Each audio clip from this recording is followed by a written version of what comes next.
네, 안녕하세요. 이번에는 빈도 분석 차례입니다. 우리 지금까지 많이 했던 내용들은 평균에 대한 분석, 평균이 같냐, 다르냐를 봤잖아요. 모두 다 숫자로 된 변수였었어요. 근데 이번에는 빈도 분석인데, 빈도 분석은 우리가 초기에, 첫째 주에 얘기한 것처럼 범주에 관련된 겁니다. 범주. 빈도. 빈도수가 차이가 있느냐 없느냐. 예를 들면 이런 문제가 있어요. 알러지를 앓고 있는 성인 100명을 무작위로 선택해서 어떤 계절에 알러지로 가장 고통스러운지 조사했어요. 100명을 대상으로. 봤더니 봄에는 40, 여름에는 36, 가을에는 20, 겨울에는 3명이었어요. 이거는 평균이 아니라 빈도수죠.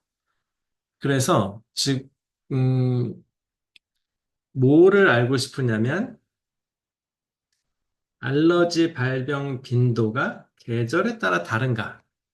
우리 조직에서는 어떤 케이스가 있을까요? 어, 직원들에게 세 가지 종류의 베네핏을 주고 이 중에 무엇이 가장 좋은지 어떤 것을 선택하고 싶은지를 보았을 때 빈도가 얼마나 다른가? 뭐 이런 것들을 볼 수 있겠죠. 네. 그래서 여기서는 범주형 데이터에서의 빈도수 분석은 N개의 관찰 자료로 우선 구성되어 있습니다. 여기서는 성인 100명이죠. 100명. 여기 예시에서는 이 100명이 네 가지 가능성이 있어요. 즉, K개의 가능성 중에 하나에 속해 있습니다. 여기서는 봄, 여름, 가을, 겨울, 즉, 네 개의 가능성이 있죠. 그리고 100명을 무작위로 선택했기 때문에 이 100명들은 서로 영향을 주지 않아요. 옆에 사람이 가을에 알러지가 많이 난다고 해서 나도 가을에 알러지가 많이 나는 게 아니에요. 서로 독립적인 100명을 가지고 조사를 한 거죠. 그래서 이것이 얼마나 서로 빈도수가 다른가.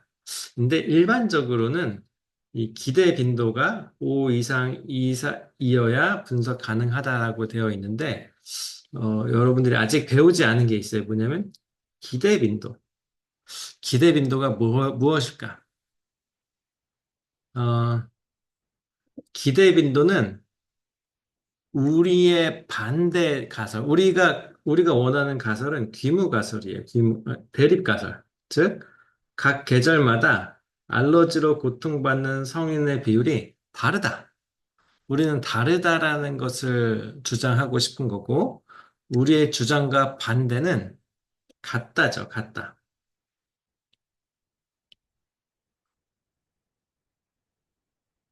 성인의 비율이 같다.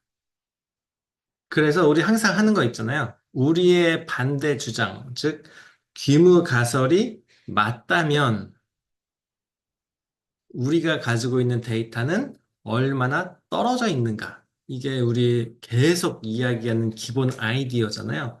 그래서 만약 이것이 yes, 맞다면 우리가 데이터를 통해서 기대할 수 있는 빈도수는 몇일까요? 지금 이 데이터에서는 100명이에요. 100명을 조사했고 그 100명이 이 네 군데로 같은 비율로 퍼져 있어야 돼요. 그렇다면 우리가 할 수 있는 기대 빈도는 25, 25, 25, 25. 스로 기대할 수 있어요. 이 기대 빈도예요. 어떤 가정하에 기대 빈도냐면 모든 성인의 비율이 같을 때. 그래서 우리는 100명을 N을 뽑고 4개의 카테고리가 있어요. 그래서 25개의 기대 빈도가 나오죠. 이 기대 빈도 25, 25, 25, 25에서 우리의 데이터, 여기서는 뭐예요? 41, 36, 23. 요 데이터가 얼마나 떨어져 있는가. 만약 귀무가설이 참이라면 표본에서 획득한 데이터의 특성이 일어날 가능성이 얼마나 낮은가? 만약 우리가 가지고 있는 41, 36, 23이라고 하는 것이 되게 특이한 경우일 때 귀무가설은 참이 아닐 거야 라고 이야기할 수 있죠. 그래서 대립가설, 즉 이 비율이 다르다라고 이야기하는 거예요. 우리 가설 검정 부터 시작해서 우리 처음에 얘기했던 이것을 어떻게 주장하냐는 다 비슷한 맥락을 가지고 있다라고 볼 수 있어요. 그래서 어디서부터 시작하냐면 귀무가설이 참이다라는 전제부터 시작합니다. 귀무가설이 참이면 우리는 아래 표를 만들 수 있는데 얘를 분할표라고 보통 이야기합니다. 어떻게 만들 수 있냐면 여기 봄, 여름, 가을, 겨울이 있죠. 여기에서 만약 귀무가설이 참이라면 우리의 기대값은 25, 25, 25, 25가 나올 수 있어요. 그러면 우리가 가지고 있는 이 기대값과 우리가 관찰한 값은 뭐예요? 이죠. 실제로 여기는 봄, 여름, 가을, 겨울이라고 안 돼 있고 가을, 겨울, 봄, 여름으로 순서가 되어 있는데 실제로 얘는 우리의 관찰 값이에요. 관찰 값.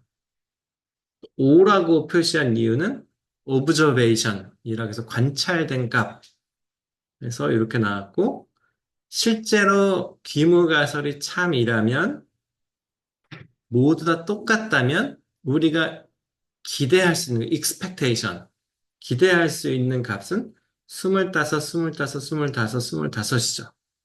그러면 우리가 귀무가설이 참이다는 전제에서 나온 기대값과 실제로 우리가 관찰한 이 관찰 값에 차이가 있어요. 차이가 벌어지면 벌어질수록 기대값과 벌어지면 벌어질수록 귀무가설이 참이 아닐 거야. 우리 주장이 맞을 거야라고 얘기할 수 있죠. 그래서 이 차이를 어떻게 계산하냐면 여기 나와 있는 것처럼 이 두 개를 뺍니다. 20에서 25를 빼면 마이너스 5, 3에서 25를 빼면 마이너스 22.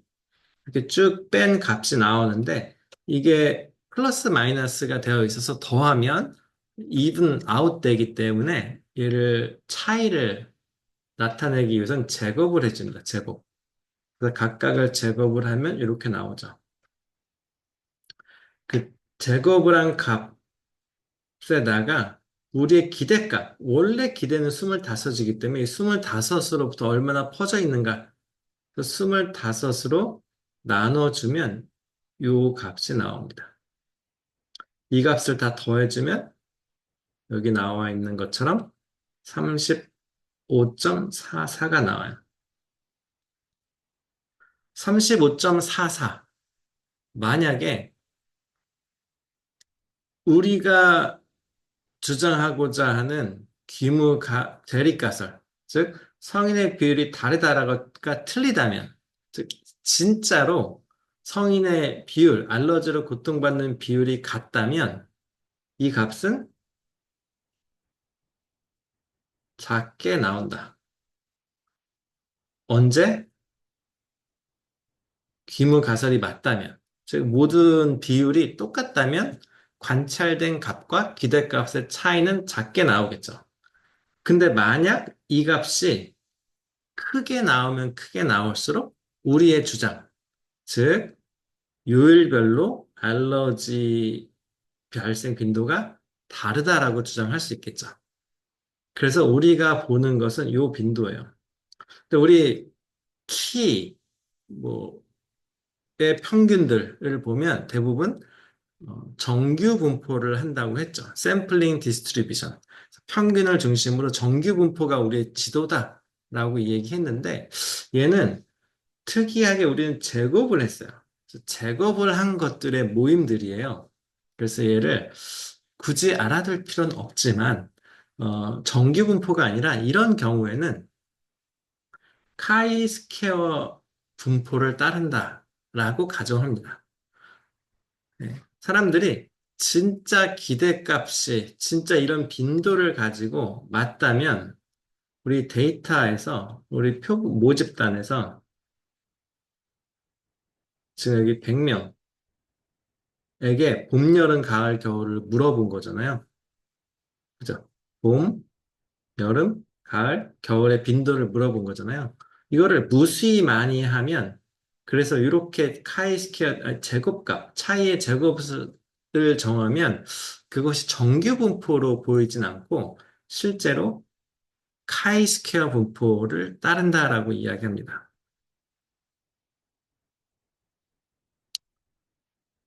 그래서 카이스퀘어 분포는 이렇게 생겼어요. 그래서 지금 요 얘는 우리가 아까 얘기한 몇 개의 카테고리가 있느냐에 따라서 달라집니다. 뭐 굳이 얘까지는 알 필요는 없지만 정기 분포는 좀 다르죠. 우리가 카테고리가 지금 봄, 여름, 가을, 겨울 4개 카테고리라고 하면 요 DF는 디그리 오브 프리덤에서 자유도인데 이 자유도는 카이스퀘어 분포의 모양을 결정하는 값이에요. 얘는 어떻게 결정되냐면 K-1, 즉 K는 우리가 가지고 있는 카테고리. 우리 여기서는 봄, 여름, 가을, 겨울이라는 것이죠. 그래서 만약 얘가 맞다면 카이스퀘어 분포에 이런 여기 나와 있는 이런 모양을 따른다는 거예요. 그래서 얘를 클릭하면 실제로 네, 중간에 말이 버무려져가지고 끊었습니다. 예. 어디까지 했는지 다시 돌아가겠습니다. 그래서 카이스퀘어 분포라고 하는 것은 빈도수의 제곱을 가지고 우리가 빈도가 같냐 다르냐를 따질 때 우리의 지도가 되는 겁니다. 카이스퀘어. 그래서 카이스퀘어 분포는 여기 나와 있는 것처럼 여기 밑에를 클릭하면 분포의 모양을 알 수 있어요. 클릭하면 어떻게 생겼냐면 지금 여기 나와 있는 거 우리는 자유도가 지금 3이에요. 그래서 우리가 3을 넣으면 되고 3을 넣으면 분포가 이렇게 생긴 거예요. 만약 진짜로 봄, 여름, 가을, 겨울의 빈도수가 똑같다면 그리고 우리가 데이터를 뽑아내면 그 데이터는 여기 나와 있는 것과 같은 모양이 되는 거예요. 그런데 실제로 이것이 맞다고 가정했을 때 이 차이 값들을 우리가 구했죠. 차이 값이 뭐였어요? 35.44.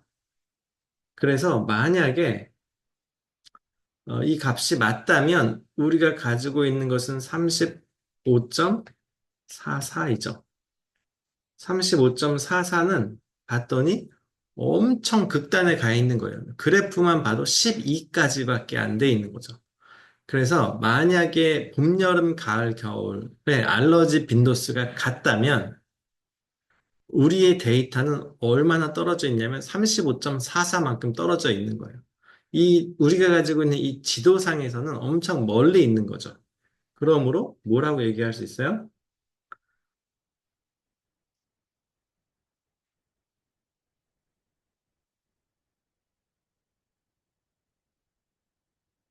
뭐라고 얘기할 수 있냐면, 같다, 같다라고 생각해서 우리가 지도를 만들면 그 지도는 카이스퀘어 분포가 되고, 그 카이스퀘어 분포, 즉, 같다는 기준으로 카이스퀘어 분포를 만들었을 때 우리가 얻은 데이터, 즉 여기 나와 있는 41, 36, 20, 23은 25, 25, 25, 25를 기준으로 얼마나 떨어져 있는가를 계산했더니 35.4가 나왔고 지도상으로 엄청나게 극단에 가 있기 때문에 즉 P 값이 0.001보다 작은 아주 작은 값이기 때문에 같다라고 하기에는 우리가 가지고 있는 데이터는 매우 극단에 가 있는 거예요. 틀릴 확률이 없는 거죠.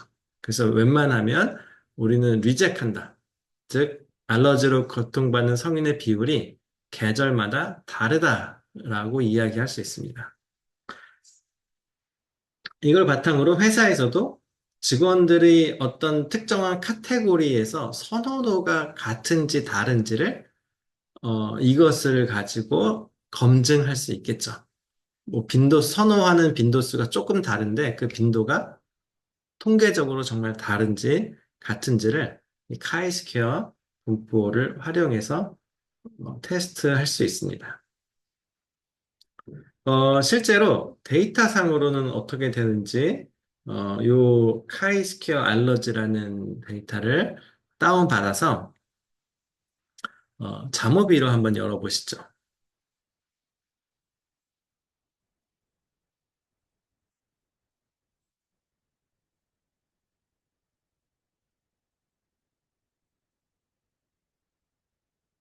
네, 자모비로 열면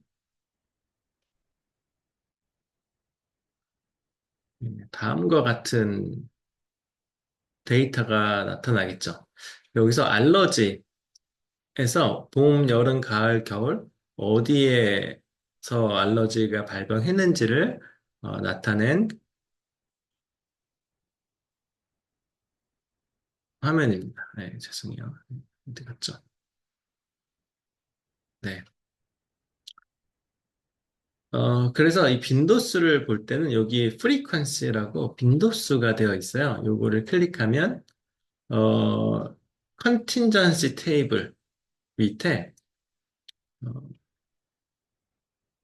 어, 얘는 다음에 할 거고, n 아웃컴. 우리는 봄, 여름, 가을, 겨울에 네 가지의 아웃컴이 있어요. 선택지. 그래서 요거를 보는 겁니다. 요거를 클릭하면, 뭘 볼래? 알러지를 클릭하면, 그 expected portion이 있어요.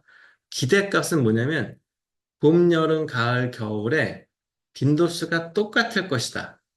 25%, 25%, 25%, 25%라고 정해주는 거야. 이거는 우리의 주장과 반대되는 거죠. 그랬을 때 어떻게 결과가 나왔냐면, 어, 우리가 가지고 있는 이 데이터는, 이 데이터 있죠. 이 데이터는 어떻게 되어 있냐면, 가을, 봄, 여름, 겨울이 빈도수가 20, 41, 36, 3이 되어 있고, 그 비율은 이렇게 나와 있어요. 그리고 이 카운트라고 하는 이 비율과 우리가 얘기하는 기대, 그리고 클릭하면 expected count가 나옵니다. 기대값은 25이죠. 25, 25, 25, 25. 그리고 우리가 진짜 얻은 값은 20, 41, 36, 3. 그래서 요 차이를 제곱해서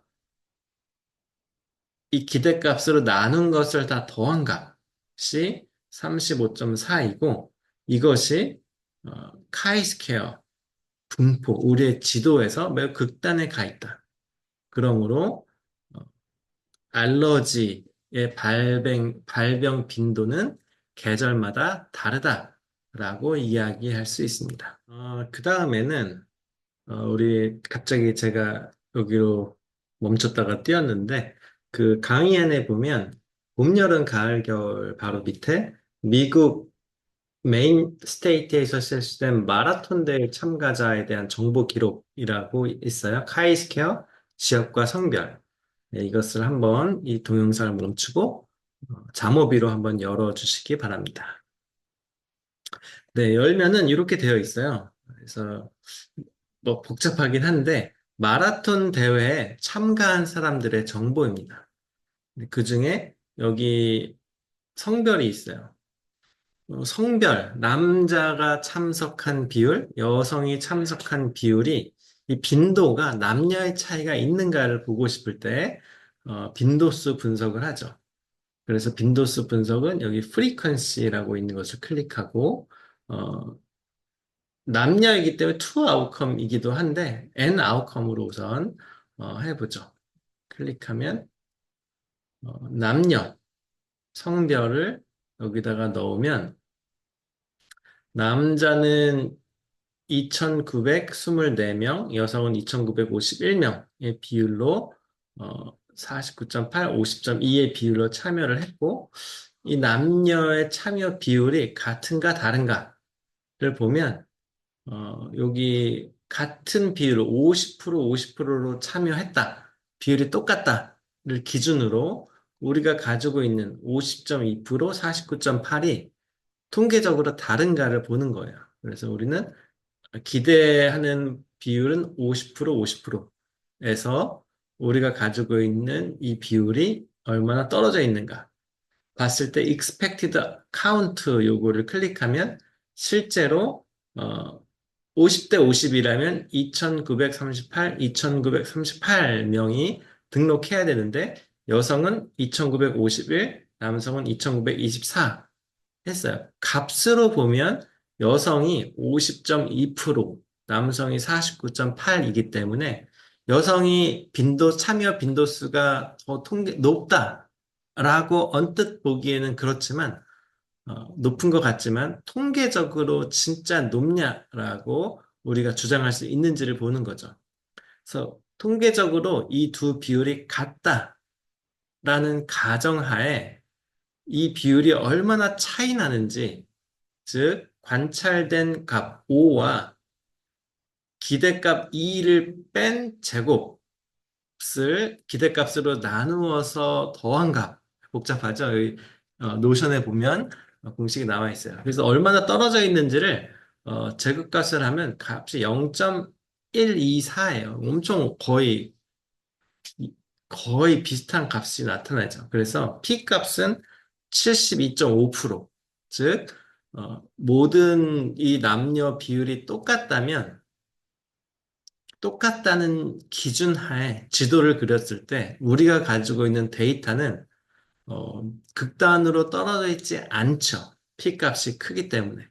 그러므로 마라톤 대회 참가의 비율은 남녀가 다르다라고 할 수 없다. 즉 똑같다라고 결론을 내릴 수 있습니다.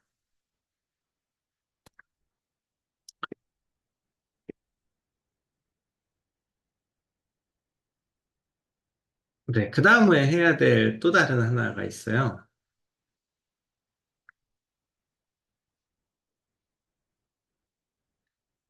네, 독립성 검정이라는 것인데 예를 들면 우리 앞에 빈도수에 관련되어서 우리 예를 들면 죄송해요. 승진에 여러분들이 봤을 때 어, 학사, 석사, 박사. 그러니까 만약에 회사에 학사는 100명이 있고 석사는 50명이 있고 박사가 50명이 있어요. 현재 승진 대상자 중에. 근데 승진한 사람이 우리 학력과 관계 없다면 그죠? 지금 승진 대상자 200명 중에서 10%를 승진시키겠다라고 했어요. 그럼 20명이 되겠죠. 만약 학사, 석사, 박사, 즉 학력이 고려되지 않는다면 우리가 기대할 수 있는 기대 빈도수는 10명, 5명, 5명이 되겠죠. 기대값은. 그죠? 뭐라면 학사, 석사, 박사를 고려하지 않고 승진을 한다라고 주장한다면 그리고 10%가 우리 승진 대상자라면 15이 돼요. 근데 실제 관찰된 값을 봤더니 학사는 8명, 석사는 4명, 박사는 8명이 승진을 했어요. 그러면 이것이 우연에 의해서 실제로 학사, 석사, 박사의 승진 비율은 똑같지만 우연치 않게 여덟로 된 것인지, 진짜 석사, 학사, 박사가 고려가 되어 있는지는 이 기대값과 실제값의 차이가 얼마나 기대값과 떨어져 있는지를 보는 거죠. 그럴 때 이제 카이스퀘어 검정, 이제 빈도수 분석을 할 수 있죠. 실제로 조직에서. 뭐 면접할 때, 우리 스크리닝 할 때, 남녀를 고려하지 않는다라고 했는데, 실제로 남자, 여자의 지원자의 비율과 그다음에 뽑힌 사람의 첫 번째 스크린 한 사람의 비율을 보면 차이가 남녀가 고려되었는지 안 되었는지도 볼 수 있죠. 빈도수로 인해서.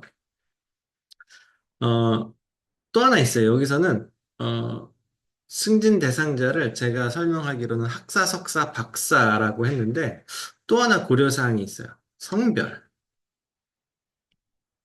즉 남녀. 남녀를 구분하는지 않는지.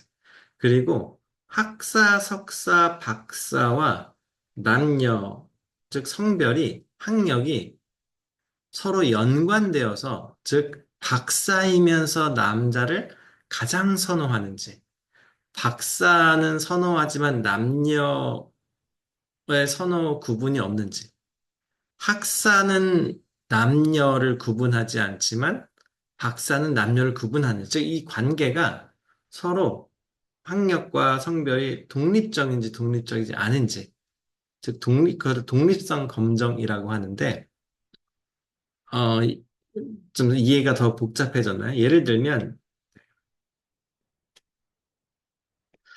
들면 여기 옆에 보면 어, 어떤 의견에 대한 찬성과 반대와 무관심이 있어요.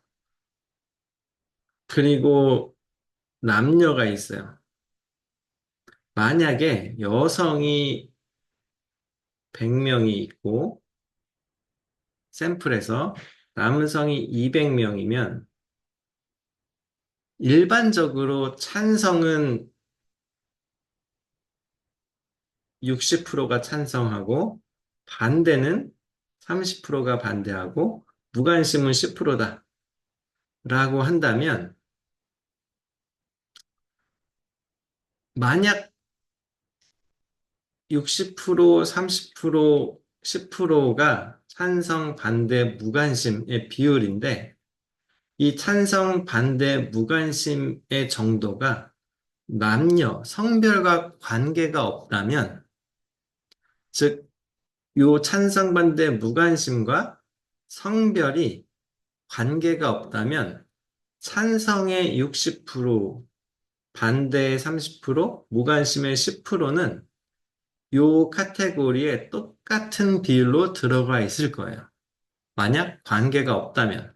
예를 들면 여성은 현재 100명이 있으니까 100명의 60%는 60명이죠. 반대는 30%니까 30명, 무관심은 10명. 남성은 총 인원이 200명이기 때문에 찬성은 120명, 반대는 60명, 무관심은 20명. 이렇게 우리가 기대할 수 있죠. 언제 기대하냐면 남성과 여성의 선호도가, 찬성, 반대, 무관심의 선호도가 똑같다면. 그러면 이럴 때는 성별과 의견이 서로 독립적이다. 라고 얘기해요. 그 반대는 뭐예요? 찬성, 반대, 무관심이 남녀에 따라 다르다. 즉, 여기가 30명, 여기가 60명이 돼버리면, 그죠? 이 남녀의 차이, 이것이 날라가 버리고, 그죠? 남성은 찬성을 더 많이 하고, 여성은 반대를 더 많이 하는 거죠. 즉, 같은 의견이라 하더라도, 남성과 여성은 서로 이 의견에 영향을 주고받아요. 이럴 때는 독립적인 것이 아니라 성별은 요 의견, 종속적이다. 그 서로 영향을 주고받는다라고 얘기해요. 예를 들면 회사에서 아까 얘기한 승진, 그래서 학사, 석사, 박사의 승진 비율이 남녀에 따라 똑같으면 서로 독립적이죠. 하지만 학사, 석사, 박사의 승진 비율이 남녀에 따라 다르면 회사에서 남녀의 성향과 학력의 성향을 서로 합쳐서 승진을 결정한다는 거죠. 영이 서로 영향을 주어서. 네, 그래서 그 빈도수가 두 요소, 즉 여기서는 찬성, 반대, 무관심, 성별, 이 서로 연관이 있어서 빈도수가 나왔는지 그렇지 않은지를 보는 것이 독립성 검정입니다. 그 독립성 검정은 두 요인이 실제로 서로 영향을 주는지예요. 그래서 예를 들면 성인 남녀를 대상으로 이름 있는 브랜드, 즉 이름 있는 브랜드와 보세 옷집 선호도를 조사한 거예요. 남성은 조사한 내용을 봤더니 148명이 난 브랜드 옷을 좋아해. 170명이 나는 그냥 스토어 브랜드를 좋아해요. 여성은 155명이 브랜드 이름 있는 걸 좋아해. 219명이 스토어 브랜드를 좋아해 라고 이야기를 했어요. 그러면 궁금한 것, 여기서 주장하고 싶은 것은 구매 브랜드와 성별은 관계가 있는가? 구매 브랜드와 성별은 관계가 있는가? 그것에 대한 선호도의 빈도수인 거죠. 조직에서 예를 들면 학력과 성별은 승진에, 승진 결정에 서로 관계가 있는가? 서로 영향을 주는가? 뭐 이렇게 얘기할 수 있겠죠. 그래서 여기도 우리 아까 얘기한 어, 서로 영향을 주지 않았을 때 기대값이 있어요. 기대값. 우선 우리가 주장하고자 하는 것은 성별과 브랜드 매장의 선호도는 서로 연관이 있다. 종속적이다. 기무가설은 서로 연관이 없다. 독립적이다예요. 그래서 이 테이블은 무엇을 이해를 꼭 안 하셔도 돼요. 여기 좀 조금 복잡해요. 어, 이 테이블은 기무가설이 맞다면 서로 영향을 주지 않는다면 우리가 기대할 수 있는 기대값이 있어요. 기대 빈도수. 이게 기대 빈도수예요. 그럴 때 우리가 진짜 관찰한 값이 있죠. 파란색으로 된 거. 그래서 이 관찰값과 파란색과 기대값, 붉은색의 차이가 얼마나 큰가. 즉, 귀무가설, 즉 차이가 없다면 이라는 기준 하에서 우리가 얻은 이 동그라미 파란색으로 되어 있는 관찰값이 얼마나 떨어져 있는가. 그 값을 계산한 것이 카이스퀘어 분포 안에 있다고 해서 우리의 지도는 카이스퀘어 분포예요. 그래서 우리는 남자, 여자, 성별은 카테고리가 두 개, 브랜드도 두 개이기 때문에 여기 자유도라고 아까 얘기한 것은 이렇게 계산이 됩니다. 그래서 값이 1.814가 나왔어요. 그 기대값과 관찰값의 차이가. 그래서 클릭해 보면 네, 여기서 자유도는 1이었고 우리 계산한 거에서 1.814를 넣으면 어, 17% 정도가 나옵니다. 즉 서로 관계가 없다는 지도, 여기 나온 카이스케어, 뾰족하게 특이하게 생긴 이 지도에서 우리가 가지고 있는 데이터는 17.65% 정도 극단으로 갈 수 있다. 극단적이지 않죠. 그래서 남녀와 브랜드의 선호도 차이는 없다라고 얘기할 수 있어요. 그래서 여기 봤더니 이 값이 달라가지고 제가 너무 당황해서 버벅거리다가 껐다 다시 왔는데 제가 여기 입력을 실수해가지고 나온 것 같아요. 네, 814인데 184로 입력했습니다. 네. 독립성 검정은 두 카테고리, 즉, 셀 수 없는, 즉, 숫자로 되어 있지 않은 지역, 성별, 여기 나와 있는 것처럼 학력과 성별, 이런 것처럼 이런 것 두 개의 빈도수가 서로 영향을 주는지 관계가 있는지 없는지를 보는 것입니다.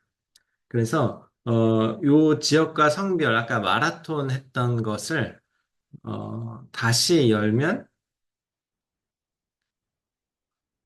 열어서 빈도수 분석을 한번 해보면 여기 제가 다시 제 거를 열게요.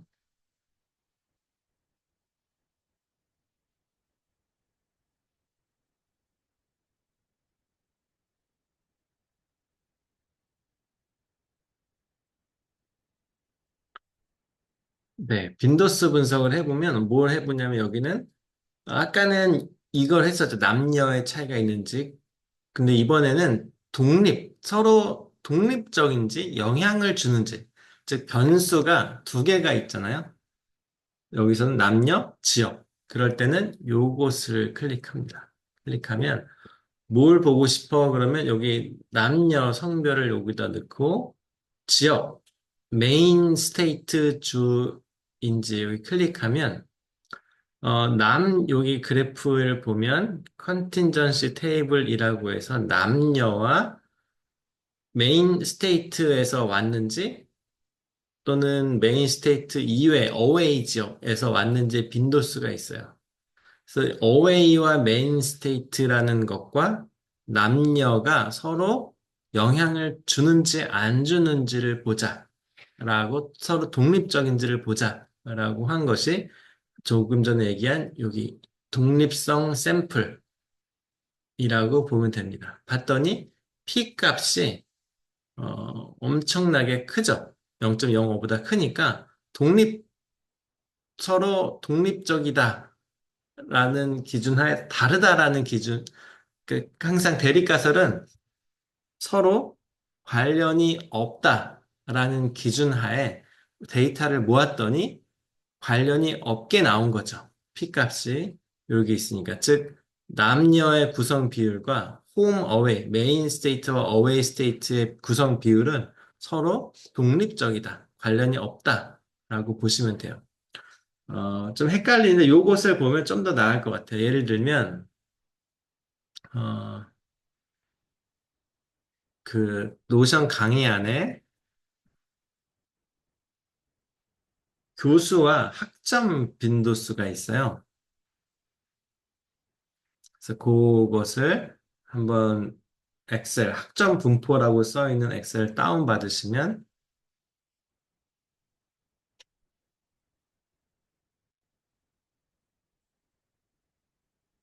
다운 받아서 한번 열어보겠습니다.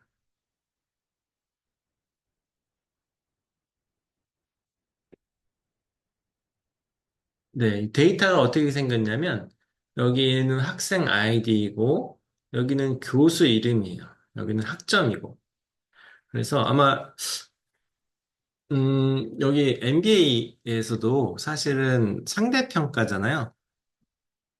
사실 상대평가이기 때문에 사실 교수마다 A 학점을 주는 빈도, B 학점을 주는 빈도가 비슷하긴 하겠죠. 상대평가에도, 근데 상대평가가 아니라 교수 자율성에 맡긴다면 어떤 교수들은 A를 더 많이 줄 수도 있고, 어떤 교수들은 A를 덜 줄 수도 있죠. 즉, 학점의 빈도수가 교수에 따라 다른가?를 보는 거예요. 즉, 두 가지 변수가 있죠. 교수라는 특성, 그 다음에 학점의 특성. 학점과 교수가 서로 관련이 있는지를 보는 거예요. 그래서 여기는 밀러라는 교수가 학생들에게 A를 얼마큼 줬는지, B를 얼마큼 줬는지를 나온 그래프이고, 또 쭉 내려가면 스미스라는 교수가 A 학점을 누구에게 줬는지, C를 얼마나 줬는지 이렇게 나오는 거예요. 그래서 우리가 알고 싶은 건 빈도수가, 학점의 빈도수가 교수에 따라 다른가? 보는 거죠.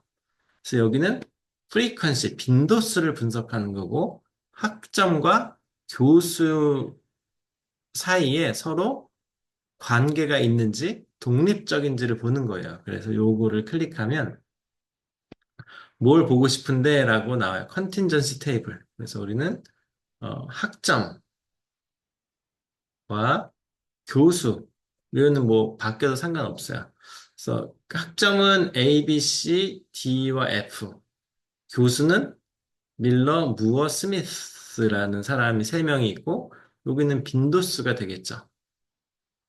그래서 A는 이 세 명의 교수를 다 합쳐서 76명이 있었고 B 학점은 81명이 있었고 C 학점은 248명이 있었어요.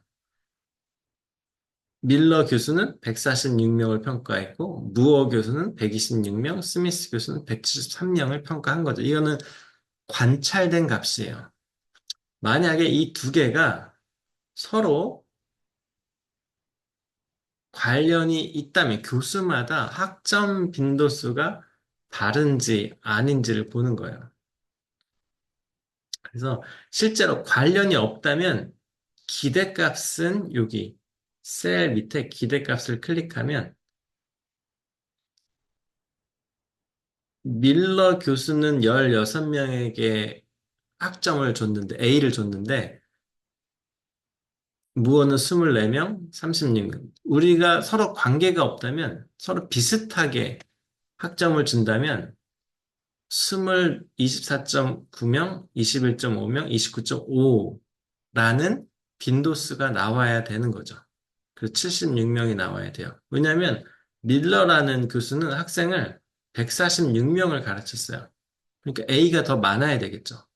누구보다? 무어보다. 무어는 126명을 가르쳤기 때문에 126명을 가르친 사람보다 146명을 가르친 밀러가 A 학점을 더 많이 줘야 돼요. 실제로 관찰된 것은 밀러는 16명을 학점을 줬어요. 기대는 24.9명. 그래서 이 차이들이 기대값과 관찰된 값의 차이가 얼마나 우리의 기대값과 떨어져 있는가를 봤더니 이 값을 빼서 제곱을 해서 기대값으로 나눈 값, 공식에 의해서 그래서 얼마나 떨어져 있는가를 봤더니 25.2라는 값이 나왔어요. 그래서 그 값이 p-밸류를 봤더니 0.001, 즉 엄청나게 극단에 있는 거죠. 이 지도는 무슨 지도냐면 교수와 학점의 빈도수, 교수가 학점을 얼마나 주는지에 대한 빈도가 서로 차이가 없다, 같다라는 기준으로 카이스퀘어라는 지도를 만들어서 우리가 관찰된 값이 얼마나 떨어져 있는지를 봤더니 25.2가 나왔고, 그것이 매우 극단이 있더라. 즉, 교수마다 학점을 주는 빈도가 같다라고 하기에는 우리가 가지고 있는 데이터의 빈도는 극단이다. 즉, 교수마다 학점을 다르게 준다라고 이야기할 수 있는 겁니다. 네, 이것이 이제 빈도수 분석이에요. 빈도수 분석. 우리 기억해야 될 것은 첫 번째 한 것은 봄, 여름, 가을, 겨울이라는 계절이라는 한 항목의 비율이 빈도수가 같은가 다른가를 본 것이고 두 번째는 두 가지 요소, 즉 교수와 학점이라는 두 가지 요소의 빈도가 서로 영향이 있는가 없는가를 보는 겁니다. 이런 빈도수 분석을 할 수 있는 것은 조직에 무엇이 있는지 여러분들이 한번 곰곰이 생각해 보시기를 바랍니다. 네, 수고하셨습니다.